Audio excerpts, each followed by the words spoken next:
നമസ്കാരം. ശുഭദിനത്തിലേക്ക് എല്ലാവർക്കും സ്വാഗതം. ശ്വേതവരാഹകൽപ്പത്തിലെ 7ാമത്തെ ചതുർയുഗമായ വൈവസ്വത മന്വന്തരത്തിലെ 28ാമത്തെ ചതുർയുഗമാണ്. കലിയുഗം തുടങ്ങി 5126ാമത്തെ വർഷമാണ്. ഇന്ന് കലിദിന സംഖ്യ വരുന്നത് 18,72,424ാമത്തെ ദിവസമാണ്. മലയാള സമ്പ്രദായത്തിലെ കൊല്ലവർഷക്കണക്കനുസരിച്ച് 1200 ആണ്ട് കർക്കിടക മാസം 17-ാം തീയതിയാണ്. ശകവർഷക്കണക്കനുസരിച്ച് 1947 ശ്രാവണ മാസം 11-ാം തീയതിയാണ്. ഗ്രിഗോറിയൻ കലണ്ടർ അനുസരിച്ച് 2025 ആഗസ്റ്റ് മാസം 2-ാം തീയതിയാണ്. ഇപ്പോൾ ശുക്ലപക്ഷമാണ്. ശുക്ലപക്ഷത്തിലെ അഷ്ടമി തിഥി ആണ് ഉദയത്തിനുള്ളത്. അത് 7:23 വരെയുള്ള സമയത്താണ് അഷ്ടമി തിഥി വരുന്നത്. അതിനുശേഷം നവമി തിഥിയായിരിക്കും. കരണം വരുന്നത് സിംഹകരണമാണ്. നിത്യയോഗം ശുഭനാമ നിത്യയോഗമാണ്. ഉദയത്തിന് നാൾ വരുന്നത് വിശാഖം നാളാണ്. ഞാറ്റുവേല പൂയം ഞാറ്റുവേല തന്നെയാണ്. ഇന്ന് ദിവസം ശനിയാണ്. ശനിയുടെ കാലഹോരയിൽ തുടങ്ങുന്ന ദിവസമാണ്.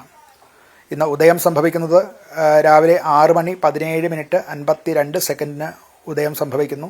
വൈകിട്ട് 6:42:28 അസ്തമയം സംഭവിക്കുന്നു. ദിനമാനം വരുന്നത് 12 മണിക്കൂർ 24 മിനിറ്റ് 36 സെക്കൻഡാണ്.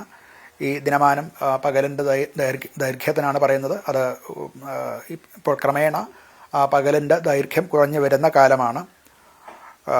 രാഹുകാലം സംഭവിക്കുന്നത് രാവിലെ 9:24 മുതൽക്ക് 10:57 വരെയുള്ള സമയത്താണ്. ഗുളികകാലം രാവിലെ 6:17 മുതൽക്ക് 7:50 വരെയുള്ള സമയത്താണ്. യമകണ്ഠകാലം വരുന്നത് 2:03 തുടങ്ങി 3:36 വരെയുള്ള സമയത്താണ്. ഈ 3 കാലങ്ങളും ശുഭകർമ്മങ്ങൾക്ക് വിധിച്ചിട്ടില്ലാത്തതാണ്.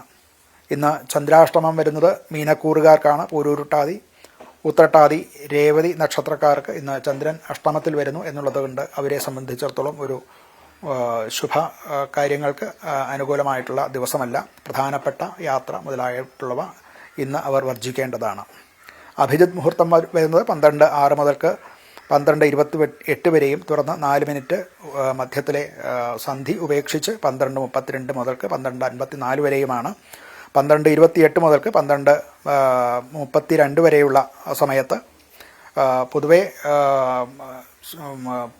പ്രധാനപ്പെട്ട കാര്യങ്ങൾ എന്തെങ്കിലും വളരെ അത്യാവശ്യമായിട്ട് മുഹൂർത്തം നോക്കാതെ ചെയ്യേണ്ടതായിട്ടുണ്ടെങ്കിൽ ഈ അഭിജിത് മുഹൂർത്തം തിരഞ്ഞെടുക്കാറുണ്ട്. ഇന്ന് വിശാഖം നക്ഷത്രമാണ്. കൃഷി കാര്യങ്ങൾക്ക്, അതുപോലെ പുതിയ വസ്ത്രം ധരിക്കുക, ക്ഷേത്ര വാസ്തു നിർമ്മാണ കാര്യങ്ങൾ, വിത്ത് വിതയ്ക്കുക മുതലായിട്ടുള്ള കാര്യങ്ങൾക്കൊക്കെയും മറ്റ് മംഗളകർമ്മങ്ങൾക്കൊക്കെയും അനുകൂലമായിട്ടുള്ള ദിവസമാണ്.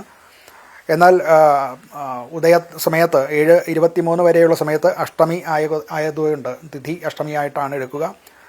അത് ശുഭകർമ്മങ്ങൾക്ക് വിധിച്ചിട്ടുള്ളതല്ല. നൃത്തം, അതുപോലെ പുതിയ വാസ്തു സംബന്ധമായിട്ടുള്ള കാര്യങ്ങൾ, ശില്പ സംബന്ധമായിട്ടുള്ള കാര്യങ്ങൾ, ശസ്ത്രധാരണം, യുദ്ധം മുതലായിട്ടുള്ള കാര്യങ്ങൾക്കൊക്കെയാണ് അഷ്ടമി വിധിച്ചിട്ടുള്ളത്. ശുഭകർമ്മങ്ങൾക്ക് വിധിച്ചിട്ടില്ല.